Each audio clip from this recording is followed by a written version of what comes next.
بطور صدر عوام کو تقسیم نہیں جوڑنے کا عہد کرتا ہوں، عوام کے اعتماد پر پورا اترنے کی کوشش کروں گا۔ سب سے پہلے تو میں چاہوں گا کہ یہ جو انتخابات ہوئے ہیں اور ان کا پروسیس، اس حوالے سے فرمان صاحب آپ سے جاننا چاہوں گا کہ امریکہ کے الیکشن کو کیسے دیکھ رہے ہیں؟ شکریہ رانا صاحب۔ میرا خیال ہے کہ اس وقت پوری دنیا کو تھوڑا سا یعنی ایک اطمینان کا اظہار یعنی احساس ہوا ہے، اس لیے کہ گزشتہ ڈونلڈ ٹرمپ کے دور میں دنیا جس طریقے سے پولرائزیشن کا شکار ہوا ہے اور ایتھنک جو ڈویژن ہے، نسلی تقسیم، اور خاص طور پر جو کانفلکٹ ہے مڈل ایسٹ میں ایران کے ساتھ جو ایک کانفلکٹ ہوا خاص طور پر مڈل ایسٹ کے اندر، تو اس سے میرا خیال ہے کہ تھوڑا سا ایک لوگوں کو اس پہ اطمینان ہوگا اس رزلٹ کے اوپر۔ لیکن یہ کہ اوورآل اگر امریکہ کی پالیسی کو دیکھا جائے تو ان کی foreign policy almost democratic party کا ہو یا ریپبلکن کا، وہ آلموسٹ ایک ہی ہوتا ہے۔ انٹرنل پالیسیز ان کے ڈیفرنٹ ہو سکتے ہیں، کچھ تھوڑے بہت مڈل کلاس یا اپر مڈل کلاس کے لیے کچھ پیکیجز ڈیموکریٹک پارٹی کی ہوتی ہیں، کوئی لبرل پالیسیز ہوتی ہے، لیکن ریپبلکنز جو ہے وہ ایک ایلیٹ کارپوریٹ سیکٹر کو ریپرزینٹ کرتی ہے، اور اس لحاظ سے آپ نے دیکھا کہ بھئی جو اوباما کیئر تھا وہ انہوں نے آ کے ختم کیا، جس کے نتیجے میں وہاں کے جو لوور مڈل کلاس تھے وہ بہت زیادہ انہوں نے سفر کیا، اور یہ جب کووڈ پینڈیمک ہوا اس کے نتیجے میں سب سے زیادہ لوگ امریکہ میں مرے، یعنی 2 لاکھ سے زیادہ لوگ بالکل موت کے شکار ہو، اس لیے کہ وہ جو ایک ہیلتھ کور تھا وہ انہوں نے ختم کیا تھا۔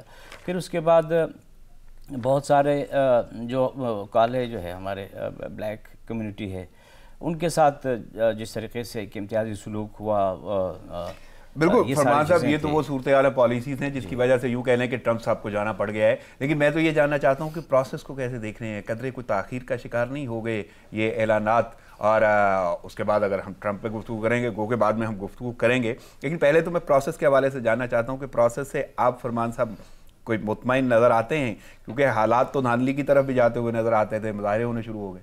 نہیں، میرا نہیں خیال کہ ان سوسائٹیز میں کوئی اس طرح کے دھاندلی کا کوئی زیادہ امکان ہو جیسے ہماری سوسائٹی میں ہوتا ہے ڈیولپنگ سوسائٹیز میں۔ وہ اس میں وہ جو مشین کے ذریعے سے جو ووٹنگ کا سلسلہ ہے یا اس کے پروسیس، اس کے کاؤنٹنگ کے پروسیس میں تاخیر ہوئی ہوگی، لیکن میرا نہیں خیال کہ کوئی بڑے پیمانے پہ کوئی دھاندلی یا اس طرح کا کوئی بے قاعدگی کا سلسلہ ہو۔ چلیں میں اس پہ مزید سوال رکھوں گا، میں ذرا چلتا ہوں عامر حسین صاحب کی جانب۔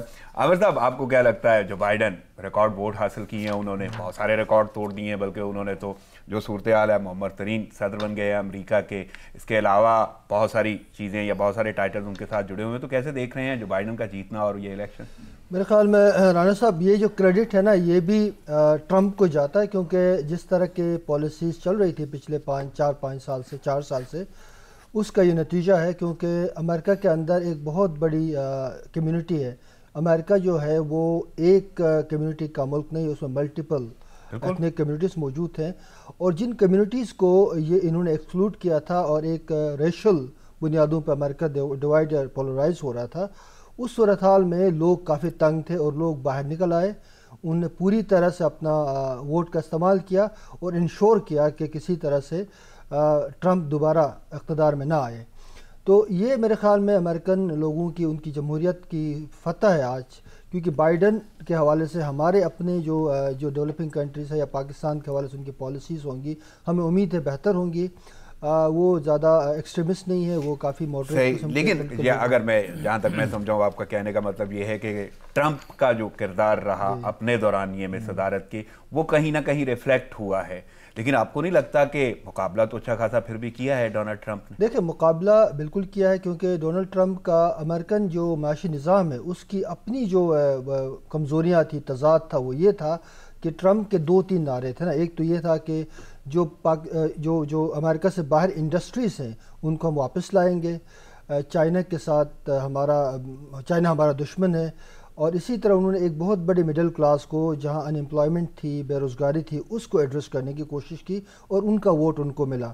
لیکن 4 سال کے دوران پتہ چلا کہ وہ جو وعدے انہوں نے کیے تھے ان میں سے کوئی بھی وعدہ پورا نہیں ہوا اور جو بڑے انڈسٹریلسٹ ہیں ان کو یہ احساس ہوا کہ بھائی ہم امریکہ میں بیٹھ کے انویسٹمنٹ کر کے پروفٹ نہیں کما سکتے، تو چائنا کے ساتھ ہمارا ریلیشن شپ بہرحال ناگزیر ہے. اس پہ اس کو اور پھر پینڈیمک کہیں نہ کہیں دعوے جو ہیں وہ ہوا ہوتے ہوئے نظر آئے، جس کی وجہ سے عوام اور پینڈیمک کے بعد بھی آپ کو لگا کہ ایک متضاد قسم کا ان کے بیانات آ گئے اور اس کے بعد کافی مسئلے ان کے. عامر صاحب، ایک اور بڑی تاریخ رقم ہوئی ہے امریکہ کے حوالے سے. پہلی سیاہ فام خاتون، بلکہ پہلی خاتون ہی جو ہیں وہ نائب صدر امریکہ کی منتخب ہوئی ہیں. تو کملا ہیرس کی یہ جو ہے انتخاب میں کامیابی، اس کو کیسے دیکھ رہے ہیں؟ دیکھیں یہ بہت بڑی خوشائن بات ہے. اور ویسے امریکہ میں جو پچھلا براک اوباما کے بعد ہم نے دیکھا ایک ٹرینڈ ضرور آیا ہے، اور جو ایک نسل پرستانہ سوچ تھی اس میں کمی تو آ گئی ہے، لیکن ایک خاتون کے الیکٹ ہونے سے ہمیں امیدیں تو رکھنی چاہیے. لیکن ہم یہ سمجھتے ہیں کہ اگر امریکہ کے اندر اوورآل جو معاشی نظام ہے اس کے اندر جو سیاہ فام کمیونٹی ہے اور دیگر کمیونٹی سے ان کی انٹیگریشن کیسے ہو جاتی ہے، اگر وہ انٹیگریشن پہ یہ حکومت فوکس کرے گی تو اس کے ریزلٹس بہتر آئیں گے. صحیح. چلیں فرمان صاحب، میں آپ سے بھی یہی پوچھنا چاہوں گا، بلکہ جاننا چاہوں گا کہ کملا ہیرس کی کامیابی کو کیسے دیکھ رہے ہیں؟ انہوں نے بھی تو تاریخ رقم کی ہے امریکہ کے حوالے سے. نہیں، میں عامر صاحب سے اتفاق کرتا ہوں کہ ایک تو اس سوسائٹی کے یا اس ڈیموکریسی کی خوبی یہ ہے کہ اس میں ہر قسم کے جو کمیونٹی کے جو لوگ ہیں وہ اپنے ڈیموکریٹک یعنی ایسپائریشنز کا اظہار کرتے ہیں، ووٹ کے ذریعے سے بھی کرتے ہیں، اور اظہار اور نمائندگی دونوں جو ہے. تو اس میں چونکہ کملا ہیرس جو ہے اس بہت بڑی تعداد میں جو اس مائیگرنٹ کمیونٹی کے سے تعلق رکھتی ہے جو کہ باہر سے آ کے وہاں پہ آباد ہوئے، یعنی ماں ان کا غالباً ہندوستان سے تعلق رکھتی ہے، باپ جو ہے ان کے وہ. اور اس طرح کے یعنی جو اس سوسائٹی میں انٹیگریشن کا جو ایک وہ ہے خوبی ہے کہ وہ انٹیگریٹ ہوتے ہیں اس سوسائٹی کے اندر. اور خاص طور پر جو بائیڈن کے زمانے میں خواتین کے حوالے سے جو ان کے پالیسیز رہی ہے، یعنی بڑے یعنی ان کے ذات کے حوالے سے اثرات آپ کو پازیٹیو نظر آتے ہیں. جی بالکل، ڈیفینیٹلی. لیکن اوورآل اگر دیکھیں تو بات وہی عامر صاحب نے بالکل درست کہا کہ جی اس طرح کی ایک ٹوکنزم جو ہوتا ہے، یعنی جس کو ہم ٹوکن کہتے ہیں، کہ ٹوکن کے طور پہ اگر ایک فرد کو ایلیٹ کلاس کے کوئی فرد کو کا حصہ بنتے ہیں اس سسٹم کا، اس سے جو میجورٹی جو لوور کلاس کے جو خواتین ہیں یا جو کمیونٹی ہے ان کے ذات پہ کتنا فرق پڑتا ہے، یا ان کے لیے کیا پالیسیز جو ہے وہ لے کے آتے ہیں. مثلاً یہ کہ یہ جو ہیلتھ کیئر کے حوالے سے اور اسکالرشپس کے حوالے سے کہیں نہ کہیں ان کے لیے بڑے امتحانات تو ہیں، انہیں اپنے آپ کو ثابت تو کرنا ہوگا. لیکن میں آگے بڑھتا ہوں. ایک تو یہ کہ ان کی مبارکبادوں کا سلسلہ چل رہا ہے، نو منتخب صدر اور نائب صدر کو مبارکبادیں دی جا رہی ہیں. پاکستان کے وزیر اعظم عمران خان نے بھی انہیں مبارک دی، اور اس کے علاوہ بھی بہت سارے سربراہان مملکت جو ہیں وہ مبارک دے رہے ہیں. لیکن میں پھر رخ اسی طرف کروں گا، اور فرمان صاحب آپ سے پہلے میں جاننا چاہوں گا ڈونلڈ ٹرمپ، یعنی انہوں نے جو بھی ان کا کردار رہا، جیسے بھی انہوں نے اپنا وقت دورانیہ گزارا صدارت کا، اب نتائج کے وقت وہ اچھا خاصا انہوں نے دھاندلی کا شور کر دیا. کبھی ٹویٹ آتا ہے، کبھی کانفرنس ہوتی ہے، کبھی خطابات ہوتے ہیں، اور ابھی تک وہ بضد ہیں کہ وہ بھی جیتے ہوئے ہیں. تو کیسے دیکھ رہے ہیں ڈونلڈ ٹرمپ کا اس وقت جو کردار ہے نتائج کے حوالے سے؟ دیکھیے یہ تو ہر دفعہ ہوتا ہے الیکشن، امریکن الیکشن میں. پچھلے الیکشنز میں بھی اسی طرح ہی ہوئے تھے جب رزلٹ جو ہے وہ کافی ڈیلے ہوئے تھے، اور اس میں دھاندلی کا کوئی ہیلری باقاعدہ ووٹنگ میں عام ووٹنگ میں وہ جیت چکی تھی. لیکن وہ جو میکینزم ہے وہاں کی ڈیموکریٹک سسٹم کا، اس میں آپ کو اوورآل یعنی آپ کو ایکسیپٹ کرنا پڑے گا جو ڈیموکریٹک یعنی جو ایک ول ہے لوگوں کا جنہوں نے اپنے اظہار کیا ہے، ایک اچھا خاصے مارجن سے جیتا ہے. کوئی یعنی کم کا بھی نہیں ہے کہ جس کو آپ کہیں کہ نہیں اس میں گنجائش ہے دھاندلی کے. 1% تو اگر ہوتا تو میں نے یہ سنا ہے کہ یہ اس کی انویسٹیگیشن بھی ہو سکتی تھی، لیکن اچھا خاصا مارجن ہے، اور اسپیشلی الیکٹورل وہ جو ان کا ووٹ سسٹم ہے تو ان کو ایکسیپٹ کرنا پڑے گا. یعنی اگر آپ ڈیموکریٹک ویلیوز پہ بلیو کرتے ہیں اور اکثریتی رائے کا یعنی احترام کرتے ہیں تو آپ کو ایکسیپٹ کرنا چاہیے. عامر صاحب آپ سے میں جاننا چاہوں گا، واقعی جس کا ذکر کیا فرمان صاحب نے کہ پچھلے انتخابات میں بھی ایسے ہوا تھا، ہیلری کے ساتھ یہ صورتحال سامنے آئی تھی، لیکن ہیلری کی جانب سے کوئی اتنا شور نہیں کیا گیا یا اس طرح دھاندلی کو اچھالا یا اکسایا نہیں گیا اداروں کو یا ووٹرز کو. حالانکہ عام ووٹوں میں وہ جیتی، الیکٹورل کالج میں جا کے وہ ہار گئیں. تو اب ٹرمپ صاحب جو ہیں ڈونلڈ ٹرمپ، اس میں